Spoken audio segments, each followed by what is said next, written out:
बार फिर आप सभी का स्वागत है आज के लाइव में। मेरा नाम है पूर्णिमा शर्मा और आज हम एक बार फिर बात करने जा रहे हैं, जैसे कि हमने कहा था कि हम एक सीरीज करेंगे चीन की मानसिकता पर।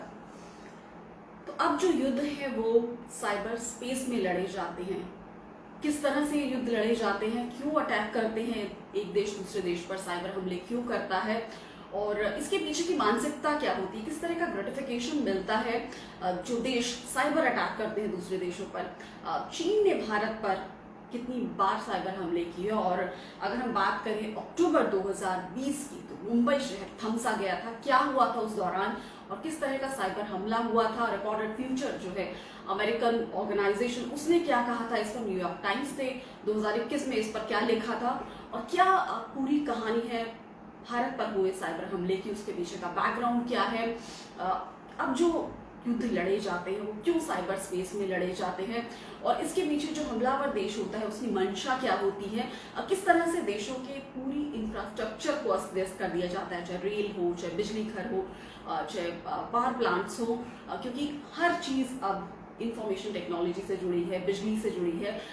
अगर उसमें घुसपैठ होती है तो उसके क्या नतीजे होते हैं, किस तरह से पूरी व्यवस्था अस्त व्यस्त हो जाती है। किसी देश को पूरी तरह रोका जा सकता है साइबर हमलों के जरिए। ये साइबर जो थ्रेट है, ये जो साइबर अटैक्स हैं, किन किन देश जो हैं वो इसमें सबसे आगे हैं। इस पर बातचीत करने के लिए हमारे साथ रंजीत कुमार जी एक बार फिर मौजूद हैं और रंजीत जी हमें बताएंगे कि किस तरह से मुंबई पर जो साइबर हमला हुआ था अक्टूबर 2020 में, उसमें किस तरह से उसे अंजाम दिया गया था, उससे किस तरह से पूरा जो देश की फाइनेंशियल कैपिटल है वो अस्त व्यस्त हुई थी। क्या कहा था इस पर अंतर्राष्ट्रीय संगठनों ने। रंजीत जी देखिए, 15 जून 2020 को जब गलवान की घाटी जो पूर्वी लद्दाख की सीमाओं पर स्थित है, वहाँ पर खूनी संघर्ष हुआ था और चीन की सेना को मुंह की खानी पड़ी थी। चीन की सेना को शर्मनाक पराजय का सामना करना पड़ा था। उसके बाद ही चीन के जो सैन्य और राजनीतिक नेतृत्व है वो काफ़ी विचलित हो गया। तो चीन चूँकि भारत के साथ सीधा युद्ध नहीं लड़ सकता था, तो इसलिए भारत पर साइबर हमला करने का फैसला किया और चीन की सेना की जो साइबर यूनिट है उसने भारत के जो मुंबई शहर है उसके नागरिक जो सुविधाएं हैं, सिविल फैसिलिटीज़ हैं, बिजली कारखाने, बिजली घर हैं, ट्रेन जो ट्रेनों का आवागमन जो होता है उसका जो कंट्रोल सिस्टम है और इसी तरह अन्य जो सिविल फैसिलिटीज़ हैं उस पर हमला करने का फैसला किया। तो अक्टूबर 2020 में चीन की सेना के जो साइबर लड़ाके हैं उनकी ओर से ये हमला किया गया। चीन की सेना की एक रेड इको नाम की कंपनी है जिसकी ओर से ये सारे साइबर हमले किए जाते हैं। तो चीन की सेना की मानसिकता ये है कि भारत को जो ज़मीनी और जो हवाई युद्ध में यदि पछाड़ न सके तो भारत की नागरिक सुविधाओं पर प्रत्यक्ष हमला किया जाए, अदृश्य हमला किया जाए और भारत को परेशान किया जाए। जी, तो ये जो साइबर हमले होते हैं रंजीत जी, इनके पीछे जिस तरह आप कह रहे हैं कि न्यूक्लियर वॉर नहीं लड़ी जाती, दोनों देश जो हैं वो न्यूक्लियर वेपन्स हैं उनके पास, तो अब साइबर स्पेस में हमले किए जाते हैं और किस तरह से दूसरे देश की पूरी इंफ्रास्ट्रक्चर को अस्त व्यस्त कर दिया जाए, किस तरह से वहाँ की रेल व्यवस्था को रोक दिया जाए, बिजली, अस्पतालों पर भी इसका असर हुआ था। जब ये हमला हुआ था तो इसका उस समय मुंबई पर क्या असर हुआ था, फाइनेंशियल कैपिटल जो देश की है उस पर, और ये एक वानगी भर था, एक तरह से चीन ने चेतावनी देने की कोशिश की थी। देखिए, मुंबई पर जो साइबर हमला हुआ था वो चीन की ओर से हुआ था। चीन का चंगतू नाम का जो शहर है वहाँ पर चीन की सेना की साइबर आर्मी का मुख्यालय बताया जाता है, वहीं से चीनी विशेषज्ञों ने हमला किया था। तो इस हमले का असर मुंबई पर बहुत काफ़ी पड़ा था। मुंबई में करीब 2 घंटे तक बिजली गुल हो गई थी, ट्रेनों का आवागमन रुक गया था और अस्पतालों में, बैंकों में काम रुक गया था। तो 2 घंटे बिजली गुल रहने से मुंबई का जनजीवन अस्त व्यस्त होने लगा था। लेकिन भारत के जो साइबर एजेंसी के जो विशेषज्ञ हैं, जो एक्सपर्ट्स हैं, उन्होंने इस हमले को नाकाम करने में सफलता पाई और फिर इस हमले को बेअसर किया। लेकिन इससे सबसे बड़ी अहम बात यह है कि चीन ने इस तरह हमला करके भारत के सैन्य और राजनीतिक नेतृत्व को आगाह किया है कि चीन भविष्य में इस तरह के हमले और बड़े हमले कर सकता है, जिसके लिए भारत को तैयार रहना पड़ेगा। देखिए, जो चीन की पीपुल्स लिबरेशन आर्मी है, जन मुक्ति सेना, उसके तहत साइबर लड़ाकों की, साइबर वॉरियर्स की एक बड़ी फौज तैयार की जा रही है। माना जाता है कि चीन की जो साइबर आर्मी की जो यूनिट है उसमें 50,000 से 1 लाख साइबर एक्सपर्ट्स भर्ती हो चुके हैं, जो इंटरनेट के एक्सपर्ट्स होते हैं वो भर्ती हो चुके हैं और वो दुनिया भर में साइबर हमले करने के लिए तैयार किए जा रहे हैं। जिस देश से चीन की होड़ बढ़ेगी, जिस देश से चीन की दुश्मनी बढ़ेगी, उसे साइबर हमले करके परेशान किया जाएगा। तो इसी तरह चीन की ओर से भारत पर साइबर हमले किए जा रहे हैं। तो भारत इस दिशा में ज़रूर तैयारी कर रहा है। भारत में भी साइबर एजेंसी की गठन हो चुका है। भारत की सेनाओं के लिए एक साझा साइबर एजेंसी की तैयारी हो चुकी है। लेकिन सबसे अहम बात यह है कि भारत की सेनाओं को चीन की जो साइबर आर्मी है उसके मुकाबले खड़ा होना पड़ेगा। हालांकि भारत खुद एक इंटरनेट कंप्यूटर की दुनिया में सूचना तकनीक की दुनिया में एक महारथी माना जाता है, लेकिन भारत ने इसका कभी निगेटिव यूज नहीं किया, नकारात्मक इस्तेमाल नहीं किया, पॉजिटिव दिशा में काम करता रहा है। लेकिन अब भारत ने भी तय किया है, भारत की सेनाओं ने भी तय किया है कि चीन की सेना की ओर से जो साइबर हमले किए जा रहे हैं उसका मुकाबला करने के लिए तैयार रहना पड़ेगा। भारत की सेनाओं को भी अपनी आर्मी खड़ी करनी पड़ेगी। तो ये जो साइबर आर्मी की जो अहमियत है वो अदृश्य सैनिक लड़ाके होते हैं, तो एयर कंडीशन रूम में कुर्सियों पर बैठे हुए हजारों किलोमीटर दूर से ये लड़ाके युद्ध को संचालित करते हैं। दुश्मन की जो सिविक एजेंसीज हैं, जो परमाणु ये जो इलेक्ट्रिक स्टेशंस होते हैं, जो ट्रेन स्टेशंस होते हैं, जो बैंकिंग फैसिलिटीज होती है, जो हॉस्पिटल की जो सुविधाएं हैं, इन सब पर हमले करके उनकी जो सूचना तंत्र है उनको तबाह कर दिया जाए।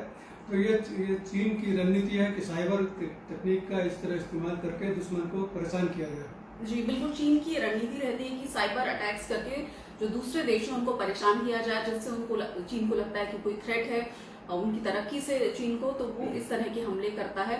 और ये साइबर अटैक्स जो है, जिस तरह आपने कहा कि चीन ने पूरी एक आर्मी तैयार कर रखी है साइबर वॉरियर्स की, और अब जो युद्ध है वो साइबर स्पेस में लड़े जा रहे हैं। दूसरे देशों की जो इंफ्रास्ट्रक्चर है, ढांचागत जो उनका सुविधाएं हैं, उनको डिस्टर्ब करने की कोशिश की जाती है ताकि आम लोगों का जीवन अस्त व्यस्त हो जाए। बिजली नहीं होगी तो अस्पतालों में कैसे काम होगा, जो सेंसिटिव हेल्थ यूनिट्स हैं वहाँ कैसे काम होगा, कैसे पूरे सिस्टम चलेंगे, रेल व्यवस्था ठप हो जाएगी, एविएशन सेक्टर ठप हो जाएगा, बैंकिंग सिस्टम ठप हो जाएगा। तो सीधा इसका असर ये होता है कि सिस्टम जो है उनमें मैलवेयर या वायरस घुसा दिए जाते हैं और कई तरह से अटैक किए जाते हैं। और अगर हम बात करें मुंबई में जो हमला हुआ था 2020 में, साइबर अटैक जो हुआ था, उसमें ये कहा जाता है कि उस दौरान ये भी एक बड़े अधिकारी ने ये कहा था कि जून 2020 में करीब 40,000 के करीब अटैक हुए, और वो सारे ये कहा जाता है कि चीन की तरफ से हुए। जी चीन की ओर से इस तरह के हमले नियमित तौर पर हो रहे हैं, लगातार हो रहे हैं। लेकिन चीन, भारत की जो एजेंसियां हैं, जो नागरिक सुविधाओं का जो कंप्यूटर प्रणाली है, जो कंप्यूटर तंत्र है, उसमें इतना मजबूत फायरवॉल लगा दिया गया है कि चीन की जो ओर से होने वाले हमले बेअसर हो रहे हैं। इसलिए आम जनता को इसका पता नहीं चलता। लेकिन रोज सैकड़ों हजारों हमले भारत की विभिन्न एजेंसियों पर, विभिन्न सरकारी विभागों के सूचना तंत्र पर हमले हो रहे हैं, जिसे बेअसर कर दिया जाता है, नाकाम कर दिया जाता है। लेकिन भारत को इस बात के लिए तैयार रहना पड़ेगा कि चीन की ओर से यदि ऐसा कोई हमला हो जो भारत के सुरक्षा तंत्र में, कंप्यूटर तंत्र में भेद कर सके और फिर अंदर घुस करके अपना मैलवेयर लगा करके उसकी प्रणाली को भंग कर सके और फिर उसको दूसरे तरीके से बेअसर कर सके और उसे पूरी तरह बिगाड़ दे। तो इस जो चीन की रणनीति है कि जो पड़ोसी देश है, जो दुश्मन देश है, उनकी नागरिक सुविधाओं को ठप कर दिया जाए, जनजीवन को ठप कर दिया जाए, तो और इस तरह पूरे देश को परेशान किया जाए। तो ये इसी रणनीति के तहत साइबर आर्मी का चीन में गठन हुआ है और उसके जवाब में भारत जैसे देशों को भी तैयार रहना पड़ेगा। देखिए, ये जो साइबर आर्मी है, साइबर कमांड है, साइबर एजेंसी का गठन किया जा रहा है जिसके लिए, तो अमेरिका जैसे देश में इसका बहुत पहले से गठन हो चुका था। अमेरिका बहुत पहले से इसके लिए तैयार हो रहा था। रूस में भी इस तरह की तकनीक का विकास हो चुका है। देखिए, ये जो साइबर वारफेयर है, ये युद्ध की 5वीं पीढ़ी का वारफेयर कहा जाता है, 5th जनरेशन वारफेयर कहा जाता है, जो अदृश्य होता है, जो इलेक्ट्रॉनिक और इंफॉर्मेशन टेक्नोलॉजी के मिश्रण से चलाया जाता है। तो अब जो दुनिया की जो आधुनिक सेनाएं हैं, उन्हें इस युद्ध की 5वीं पीढ़ी के लिए तैयार रहना पड़ेगा। तभी भारत जो है दुनिया के जो प्रतिद्वंदी सेनाएं हैं, चीन है, पाकिस्तान है, इनसे सक्षम मुकाबला कर सकेंगे। जी, तो ये एक तरह से कहा जा रहा है जो साइबर वॉरफेयर है ये 5th जनरेशन का वॉरफेयर है और इसके लिए सभी देशों को तैयार रहना होगा। अपनी इंफॉर्मेशन सिस्टम जो है, इंफॉर्मेशन टेक्नोलॉजी, उसको और एडवांस करना होगा। साइबर थ्रेट से के युग में हम जी रहे हैं। ऐसे में खुद को बहुत ताकतवर बनाना होगा कि इस तरह के हमले होते हैं तो उससे खुद को उससे लड़ने में खुद को तैयार रखा जा सके। और ये भी कहा जाता है कि जब एक देश किसी दूसरे देश पर अटैक करता है तो वो देश जिस पर हमला किया गया वो काउंटर अटैक भी करता है, क्योंकि जिस तरह आपने अपनी किताब में ये मेंशन किया कि जब यूक्रेन पर रशिया ने साइबर अटैक किया था तो उसके कुछ ही समय बाद अमेरिका ने भी खुद को ये दिखाने की कोशिश की थी कि अगर रशिया ने अमेरिका पर इस तरह का हमला किया तो वो काउंटर अटैक भी कर सकता है, उसके लिए वो पूरी तरह से तैयार है। तो रशिया ऐसा करने की बिना सोचे अमेरिका को लेकर जी, अमेरिका ने रूस को चेतावनी दी थी कि यदि रूस की ओर से हमले होते रहे तो अमेरिका उसका जवाबी हमला देगा, जो जवाबी हमला करेगा। देखिए, रूस में कई साइबर क्रिमिनल्स का गैंग खड़ा हो चुका है और ये गैंग के लोग जो हैं वो दूसरे देश की जो नागरिक सुविधाएं हैं, जैसे बड़े बड़े कारखाने हैं, जो ऑयल फैसिलिटीज़ हैं, पेट्रोलियम की फैसिलिटीज़ है, उनकी जो कंप्यूटर प्रणाली है उसमें घुस करके उसमें डिजॉर्डर क्रिएट करने के बाद उसमें उसके काम को भंग कर सकती है। तो इस तरह की गतिविधियां रूस की जो साइबर गैंग से वो कर रहे हैं और दूसरे देशों की कंपनियों को ब्लैकमेल कर रहे हैं, उनसे फिरौती मांगते हैं, $100 मिलियन, $150 मिलियन की फिरौती मांगते हैं। तो इस तरह जो साइबर बैरियर्स हैं वो न केवल आर्मी की ओर से खड़े हो गए हैं बल्कि प्राइवेट स्तर पर भी खड़े हो चुके हैं, इंडिविजुअल लेवल पर भी साइबर बैरियर्स देखे जा रहे हैं जो दुश्मन देश को परेशान करने के लिए आगे आ रहे हैं। तो इस तरह साइबर वॉरियर्स की कई स्टेट सपोर्टेड हैं जो प्राइवेट स्तर पर काम कर रहे हैं, जो साइबर गैंग्स काम कर रहे हैं। तो इन सब से मुकाबला करने के लिए हर देश को तैयार रहना पड़ेगा, क्योंकि इंडिविजुअल लेवल पर भी, व्यक्तिगत स्तर पर भी जो साइबर वॉरियर खड़े हो चुके हैं, जो देशभक्त होने के नाम पर, देशभक्ति के नाम पर अपने देश के लिए दूसरे देशों के नागरिक सुविधाओं पर हमले करते हैं, सैनिक सुविधाओं पर हमले करते हैं। तो उनसे बचने के लिए भी समुचित तैयारी करनी पड़ेगी। जी, चीन की अगर मानसिकता की बात करें तो जैसे आपने कहा कि वो पहले उनकी ये कोशिश होती थी कि सूचनाएं चुराना, किसी दूसरे देश के सिस्टम में घुसकर उससे सूचनाएं लेना, लेकिन अब चीन की जो मंशा है वो ये रहती है कि वहाँ की इंफ्रास्ट्रक्चर को डिस्टर्ब कर दिया जाए, वहाँ के जनजीवन को व्यस्त कर दिया जाए, वहाँ के सिस्टम्स जो इम्पॉर्टेंट इंस्टीट्यूशंस है वहाँ पर अपने मैलवेयर या वायरस घुसाकर वहाँ पूरा सिस्टम को रोक दिया जाए। देखिए, साइबर हमले 3 प्रकार के होते हैं। एक तो है डिनायल ऑफ सर्विस अटैक, दूसरा है मैलवेयर अटैक, तीसरा है फिशिंग अटैक। तो जो डिनायल ऑफ सर्विस अटैक है तो ये जो दूसरे देश की जो नागरिक सुविधाएं हैं, जो बिजली कारखाने हैं, जो अस्पताल हैं, जो ट्रेन सेवाएं हैं, तो उनमें अगर सर्विस को रोकना है, सेवाओं को रोकना है, तो उसके लिए जो हमले किए जाते हैं उसे डिनायल ऑफ सर्विस अटैक कहते हैं। और जो दूसरा अटैक है, जो फिशिंग अटैक है, जो दूसरे देशों की गुप्त जानकारियां हासिल, कंप्यूटर तंत्र में जो दस्तावेज मौजूद रहते हैं उन्हें निकालने की जो कार्रवाई होती है उसे फिशिंग अटैक कहते हैं। दुश्मन के जो सरकारी विभाग होते हैं, जो सुरक्षा एजेंसियां होती हैं, उनके अंदर भेद करने की, उनके अंदर घुसपैठ करने की जो प्रक्रिया है साइबर हमले के जरिए, उसमें उनसे दुश्मन देशों को काफ़ी कामयाबी मिलती है उनके दस्तावेज निकाल लेने की। तो ये जो हमले किए जाते हैं इन पर भी रोक लगाने के लिए साइबर बैरियर्स जो है वो तैयार किए जा रहे हैं, फायरवॉल्स खड़े किए जा रहे हैं ताकि हम इन हमलों को रोका जा सके। जी, आपने बताया कि 3 तरह के अटैक होते हैं जिसमें कि डिनायल ऑफ सर्विस अटैक है, इंटरनेट प्रोटोकॉल साइबर अटैक है, फिशिंग अटैक है। तो कई तरह से हमले किए जाते हैं। और अगर हम बात करें वापस मुंबई पर हुए साइबर हमले की बात करें तो ये भी कहा जाता है कि जो पावर प्लांट्स में जो इक्विपमेंट लगे हैं वो चाइना से हैं। तो हो सकता है कि पहले से ही चाइना ने उन्हें मैलवेयर घुसा दिए हों और अब ये बड़ा चैलेंज हो जाता है कि इंफ्रास्ट्रक्चर में अब एकदम मूल रूप से बदलाव लाना इतना आसान नहीं है। देखिए, यह न केवल भारत बल्कि दुनिया भर की चिंता है कि चीन से जो सप्लाई किए जाते हैं, बड़े बड़े कारखानों के लिए जो करंट सप्लाई किए जाते हैं बिजली घरों में और दूसरी सेवाओं में, तो उनमें मैलवेयर पहले से लगा दिए जाते हैं। चिप्स, कंप्यूटर के ऐसे चिप्स होते हैं जिसमें जानकारियां निकालने की सुविधा होती है। उन चिप्स के जरिए आप जानकारियां हासिल कर सकते हैं। वो चिप्स जहां पर तैनात है वहां की गतिविधियों को नोट कर सकते हैं। तो इस तरह की गतिविधियां देखी गई हैं। तो इन पर रोक लगाने के लिए भी साइबर वॉरियर्स को तैयार करना पड़ेगा, इनको इसके लिए समुचित तैयारी करनी पड़ेगी। जी। और अगर हम बात करें कि जिस तरह के हमले रूस की तरफ से भी हुए, जैसे कि आपने अपनी किताब में कोट किया कि बाइडेन प्रशासन के आने के बाद रूस ने अमेरिका पर कम से कम 9 सरकारी एजेंसियों 100 कॉर्पोरेट मुख्यालयों पर साइबर घुसपैठ की, और जिसका अमेरिका ने जवाब देने की चेतावनी भी दी। तो आपस में एक कंट्री दूसरी कंट्री पर करती रहती है, जो उनको लगता है कि राइवल कंट्रीज हैं उन पर साइबर अटैक्स होते रहते हैं, और उसके लिए अब जितने भी इंस्टीट्यूशंस हैं, जितने भी देश हैं, उनको खुद को बहुत ही खुद को एम्पावर करना होगा, खुद को साइबर स्पेस में सुरक्षित करना होगा। और जिस तरह आप बता रहे हैं कि बैरियर्स लगाने होंगे या फायरवॉल्स क्रिएट करनी होंगी, ताकि इस तरह के हमलों से बचा जा सके। रंजीत जी,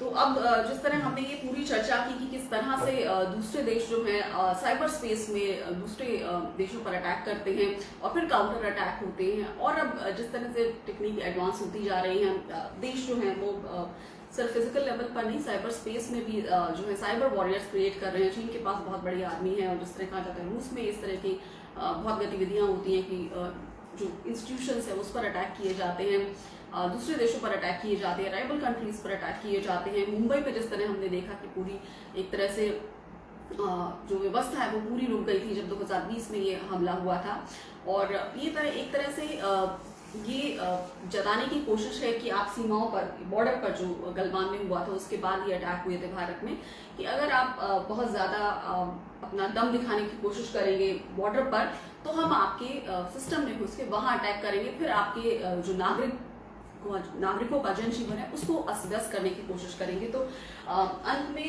जिस तरह एक और अगर हम चर्चा करना चाहें रंजीत जी की, चीन के लिए भी कहा जाता है कि वो भारत में जो करीब 10,000 इन्फ्लुएंशियल लोग हैं उन पर नजर रखे हुए हैं, उनको ट्रैक किया जाता है, चाहे वो जजेस हो, चाहे वो ब्यूरोक्रेट हो, चाहे वो पत्रकार हो, चाहे वो बड़े नेता हो।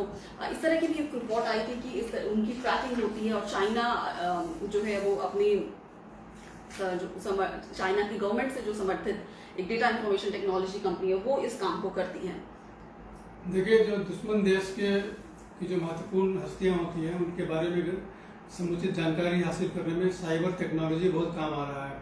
साइबर टेक्नोलॉजी के जरिए जो दुश्मन देश की जो राजनीतिक हस्तियां हैं, जो व्यावसायिक हस्तियां हैं, और जो कॉरपोरेट मुख्यालय होते हैं, जो व्यावसायिक होड़ चल रही है देशों के बीच, उस होड़ में आगे जाने के लिए कॉरपोरेट मुख्यालयों की जो गोपनीय जानकारियां हासिल की जाने लगी हैं, तो ये सब साइबर टेक्नोलॉजी के जरिए संभव हो चुका है। तो भारत जैसे देशों को देखना होगा कि इन साइबर हमलों से कैसे बचा जाए। देखिए, साइबर हमले तरह तरह के हो रहे हैं, तरह तरह की तकनीक विकसित हो रहे हैं, नागरिक सुविधाओं से लेकर के सैन्य सुविधाओं तक सब जगह का जो कंप्यूटर तंत्र है, जो सूचना तकनीक का जो तंत्र है, उसे बिगाड़ने का, उसे ध्वस्त करने की तैयारी चल रही है। देखिए, जो अगला भविष्य का जो भी युद्ध होगा, जो जमीनी सेना और हवाई सेना के युद्ध शुरू होने के पहले साइबर युद्ध पहले होगा। पहले साइबर कमांड के जरिए, साइबर वॉरियर्स के जरिए, साइबर सैनिकों के जरिए दूसरे देशों पर हमले किए जाएंगे, और उसके बाद ही कोई देश यदि दूसरे देश पर हावी हो रहा है या हावी नहीं हो पा रहा है, तो उसमें आगे आने के लिए उसे जो लड़ाकू सैनिक होते हैं, सेनाओं के, थल सेनाओं के, वायु सेनाओं के, वे फिर युद्ध में लड़ने जाएंगे। लेकिन सबसे पहले साइबर वॉरियर्स की भूमिका होगी कि दूसरे देश पर किस तरह हावी हो सकते हैं। जी, इसके अलावा ये भी कहा जाता है कि भारत के जो परमाणु घर हैं वहां पर भी साइबर हमले होते हैं, और जिस तरह से साइबर पीस फाउंडेशन ने कहा कि जो भारत है वहां पर न सिर्फ पावर प्लांट्स पर बल्कि न्यूक्लियर जो प्लांट्स है वहां भी हमले इस तरह के हुए, इसकी कोशिश हुई। सबसे बड़ी चिंता अंतर्राष्ट्रीय समुदाय की यही है कि जिस तरह से परमाणु घरों पर साइबर हमले किए जा रहे हैं, और खास करके चीन की ओर से ये हमले देखे जा रहे हैं, यह बहुत बड़ी चिंता की बात है। अगर परमाणु घरों में किसी तरह की दुर्घटना हो जाती है इन साइबर हमलों के जरिए, तो उससे पूरी मानवता को नुकसान होगा, पूरी मानवता को परेशानी होगी, और न केवल एक देश बल्कि कई देशों के लिए समस्या की वजह बनेगी। तो इस तरह की जो सैनिक कार्रवाई, जो साइबर कार्रवाई की जा रही है, उस पर रोक लगाने के लिए भी अंतर्राष्ट्रीय समुदाय को आगे आना होगा। अंतर्राष्ट्रीय समुदाय को एक सामूहिक कार्रवाई करनी पड़ेगी कि परमाणु ठिकानों को, परमाणु केंद्रों को, परमाणु बिजली घरों को इस तरह के हमलों से दूर रखा जाए। जी, तो हमने कई बातों का इसमें जिक्र किया कि किस तरह से जो अमेरिका की cyber security company recorded future ने खुलासा किया कि भारत के बिजली सेक्टर पर चीन की रेड इको ग्रुप की टीम ने मैलवेयर से हमला करा, और किस तरह से जो साइबर पीस फाउंडेशन है उसकी रिपोर्ट में क्या क्या कहा गया भारत पर हुए हमलों को लेकर। साथ ही हमने न्यूयॉर्क टाइम्स में छपी रिपोर्ट या भारत के और अखबारों में छपी रिपोर्ट्स के बारे में जिक्र किया कि किस तरह से लगातार ये बातें सामने आती रही कि चीन की तरफ से किस तरह के साइबर अटैक्स होते रहे हैं भारत की इंफ्रास्ट्रक्चर पर, इंस्टीट्यूशंस पर, और चाहे पावर प्लांट्स की तरफ हुए हमलों की बात करें, चाहे मुंबई में हुए साइबर अटैक की बात करें, और एक तरह से पूरी साइबर आर्मी जो है वो देश जो है वो तैयार कर रहे हैं। चीन में एक बहुत बड़ी साइबर आर्मी तैयार कर ली गई है और वो किस तरह से हमले करती है, लेकिन इसका जवाब देने के लिए जो देश हैं वो खुद को भी तैयार कर रहे हैं, खुद को भी सशक्त कर रहे हैं, ना सिर्फ इनसे बचा जा सके बल्कि जब अमेरिका और रूस की बात आती है, रशिया की बात आती है, तो वो खास तौर पे साफ तौर पे अमेरिका ये कहता है कि अगर रशिया ने हमला किया तो हम भी काउंटर अटैक करेंगे, अगर वो हमारे इंस्टीट्यूशन में घुसेंगे तो हम भी उनको जवाब देने के लिए पूरी तरह से सशक्त हैं। तो रंजीत जी, इस पूरे जो चर्चा हमने की चीन को लेकर कि चीन की मानसिकता क्या है, वो सिर्फ जानकारियां नहीं अब चोरी कर रहा, वो साइबर अटैक्स भी कर रहा है इंस्टीट्यूशंस पर, इम्पोर्टेंट जो इंफ्रास्ट्रक्चर है उन पर भी अटैक करता है, अपना दमखम दिखाने के लिए एक तरह से एक साइकोलॉजिकल एज लेने की कोशिश करता है कि हम आपसे ज़्यादा ताकतवर हैं, हम आपके पूरे सिस्टम में घुस जाएंगे, हम आपके आम जनजीवन को अस्त व्यस्त कर सकते हैं। तो इस पूरे परिदृश्य को अगर देखा जाए तो इसमें अब जो दुनिया को या देश जो हैं उनको खुद को किस तरह से तैयार करने की जरूरत है और चीन की मानसिकता को किस तरह से समझने की जरूरत है। आपके कंक्लूडिंग मोमेंट है। देखिए, जिस तरह से भारत के सैन्य और नागरिक ठिकानों पर साइबर हमले हो रहे हैं, ये इसके मद्देनजर न केवल भारत बल्कि जो अंतर्राष्ट्रीय समुदाय है उसे इससे निपटने के लिए तैयार रहना पड़ेगा। भारत में संतोष की बात है कि इसकी तैयारी शुरू हो चुकी है, लेकिन जो तैयारी का स्तर है उसे और आगे बढ़ाना पड़ेगा। फिलहाल भारत की जो तीनों सेनाओं की साझा इंटीग्रेटेड डिफेंस स्टाफ है उसके तहत डिफेंस साइबर एजेंसी का गठन किया गया है और जिसमें साइबर विशेषज्ञों की भर्ती की जा रही है। लेकिन जरूरत इस बात की है कि इस प्रयास को और तेज किया जाए। न केवल साइबर एजेंसी बल्कि भारत की सेनाओं के लिए एक साइबर कमांड के गठन की जरूरत है ताकि पूरी ताकत के साथ भारत पर हो रहे साइबर हमलों का मुकाबला किया जा सके। देखिए, युद्ध के समय दुश्मन देश की सबसे पहली कोशिश होगी कि जो रक्षा तंत्र है, जो सेनाओं का जो तंत्र है उसमें भेद किया जाए, उसमें किस तरह से घुसपैठ की जाए। तो इस घुसपैठ को रोकने के लिए यदि दुश्मन की जो साइबर प्रणालियां हैं यदि हमारे सैन्य तंत्र में घुस जाती हैं तो पूरे तंत्र को निष्क्रिय कर सकती हैं। जो लड़ाकू विमान है वो हवाई हमले करने में नाकाम रहेंगे, जो टैंक है वो हमले नहीं कर पाएंगे, तो उन्हें निष्क्रिय कर दिया जा सकता है। तो सेनाओं को सक्रिय बनाए रखने के लिए, एक्टिव बनाए रखने के लिए, दुश्मन के साइबर हमलों से बचाए रखने के लिए समुचित फायरवॉल बनाते रहना पड़ेगा। जो साइबर हमले होते रहते हैं उन्हें रोकने के लिए एक साइबर लड़ाकों की फौज तैयार करनी पड़ेगी। भारत को उसी तरह तैयार होना पड़ेगा जिस तरह से चीन की सेना तैयार हो रही है। जिस तरह से चीन की सेना ने अपनी सेना में, अपनी आर्मी में 50,000 से 1,000 तक के जवान भर्ती कर लिए हैं साइबर विशेषज्ञों को, उसके मद्देनजर भारत को भी तैयार रहना पड़ेगा। जी, तो जिस तरह से चीन ने अपनी साइबर आर्मी तैयार कर ली है उस तरह भारत को भी खुद को तैयार करना होगा। खुद को जो साइबर स्पेस है उसमें सुरक्षित रखने के लिए पूरी तरह से खुद की तैयारी करनी होगी। और बहुत बहुत शुक्रिया रंजीत जी इस विषय पर विस्तार से बातचीत करने के लिए, जानकारी देने के लिए, अपना एक्सपीरियंस शेयर करने के लिए। रंजीत कुमार जी भारत टाइम्स के डिप्लोमेटिक एडिटर रह चुके हैं और स्ट्रैटेजिक अफेयर्स एनालिस्ट हैं, डिफेंस और जो फॉरेन अफेयर्स हैं उन्होंने अपने करियर में एक लंबे समय तक उसे कवर किया है, तो जाहिर तौर पर काफ़ी गहरी जानकारी रखते हैं इस विषय पर। तो अगर आपको ये वीडियो पसंद आया, ये चर्चा पसंद आई, तो हमारे वीडियो को आप शेयर कर सकते हैं ज़्यादा से ज़्यादा लोगों में। और आप अपने कमेंट जो हैं, जो आपकी ओपिनियन है, जो आपकी राय है, वो कमेंट बॉक्स में लिखकर हमें बता सकते हैं। और किस विषय पर आपको लगता है कि बातचीत होनी चाहिए, ये भी आप हमारे कमेंट बॉक्स में लिखकर बता सकते हैं। तो बहुत बहुत शुक्रिया इस कार्यक्रम को देखने के लिए। और हमारा YouTube लिंक भी है जिसे हम इस कमेंट बॉक्स में डालेंगे, तो आप हमारे YouTube चैनल को भी सब्सक्राइब कर सकते हैं, उसे लाइक कर सकते हैं, उसकी वीडियोस शेयर कर सकते हैं। बहुत बहुत शुक्रिया इस लाइव को देखने के लिए और लगातार हमारे पेज पर बनी रहने के लिए बहुत बहुत शुक्रिया। तो ये थी हमारी चर्चा मुंबई में हुए साइबर अटैक और चीन की जो स्ट्रैटेजी रहती है साइबर हमलों की, उसको लेकर एक हमने रेफरेंस दिया मुंबई का, लेकिन पूरी ओवरऑल स्ट्रैटेजी पर हमने बात की कि चीन की मानसिकता क्या है, किस तरह अपनी स्ट्रैटेजी में बदलाव ला रहा है, किस तरह से पहले जो है जानकारी को चुराने की होती थी, लेकिन अब जो मंशा है वो इंफ्रास्ट्रक्चर को डिस्टर्ब करने की होती है। पिछले कुछ सालों में ऑब्जर्व किया गया और इसकी जब तह में जाने की कोशिश की गई कई अंतर्राष्ट्रीय संगठनों ने, कई इंटरनेशनल एजेंसीज ने, तो उन्होंने पाया कि बहुत सारे हमले भारत में जो होते हैं वो चीन से होते हैं और इंस्टीट्यूशंस को डिस्टर्ब करने की कोशिश की जाती है, पावर सिस्टम को, चाहे इंफ्रास्ट्रक्चर से जुड़ी बाकी सुविधाओं को डिस्टर्ब करने की कोशिश की जाती है, ताकि एक सबक सिखाने की कोशिश है, चेतावनी देने की भारत को कोशिश होती है साइबर स्पेस के जरिए। तो बहुत बहुत शुक्रिया इस लाइव को देखने के लिए। बने रहिए हमारे इस पेज पर और हमारे इस वीडियो को आप लाइक कर सकते हैं, इसे शेयर कर सकते हैं, हमारे YouTube चैनल को जरूर सब्सक्राइब करें और जुड़े रहिए हमारे पेज के साथ। बहुत बहुत शुक्रिया। एक बार फिर हम आपके साथ जुड़ेंगे एक अलग विषय के साथ। तब तक के लिए इजाजत दीजिए। नमस्कार। धन्यवाद। धन्यवाद। धन्यवाद रंजीत जी।